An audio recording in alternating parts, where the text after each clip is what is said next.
एक खिलौना आगे या पीछे की ओर छलांग लगाता है।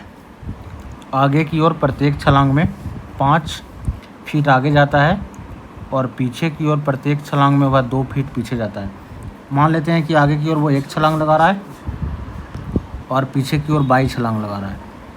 तो अगर आगे की ओर वो x छलांग लगा रहा है तो एक छलांग में 5 फीट आगे, तो एक छलांग में 5x फीट आगे।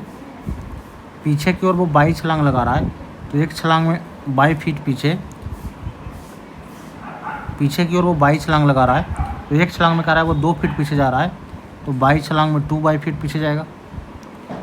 अब इन दोनों का जो डिफरेंस है वो आपका क्या है, कहता है वह 15 फीट आगे जाता है। टोटल छलांग लगाने के बाद वो 15 फीट आगे चला गया। ठीक है, टोटल वो मान लेते हैं कि आगे की ओर 1 छलांग लगाया, पीछे की ओर 22 छलांग लगाया। तो आगे की ओर 1 छलांग में 5 फीट तो 5x टोटल हो गया, और पीछे की ओर 1 छलांग में 2 फीट तो 22 छलांग में 2 फीट हो गया। और इस तरह से टोटल जो दूरी तय हुआ 15 फीट दूरी तय हुआ। चलिए आगे देखिए, कह रहा है टोटल जो है उसके पास 31 छलांग है। 31 छलांग टोटल उसके पास है। तो मैं मान लिया था कि आगे की ओर 1 छलांग, पीछे की ओर 22 छलांग। तो आगे की ओर 1 छलांग, पीछे की ओर 22 छलांग, और ये टोटल छलांग जोड़ के वो बोल रहा है कि 31 छलांग वो लगा रहा है। तो यहाँ पे अगर हम 2 से इसमें गुना कर देते हैं, 2 31 गुना क्या हो जाएगा, ये 62 हो जाएगा।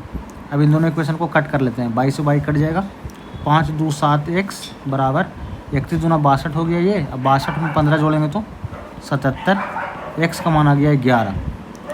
अब x का मान आ गया, मेरे को y का मान निकालना है।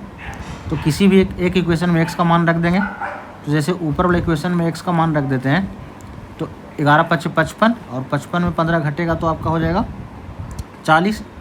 तो 2y का मान 40, तो y का मान आपका आ जाएगा 20। अब आपसे पूछ रहा है क्या, बस आगे की ओर और पीछे की ओर छलांग में कितना का डिफरेंस है वो पूछ रहा है। तो 20 और 11 का डिफरेंस कितना होगा, 9। तो आंसर आपका आ जाएगा 9।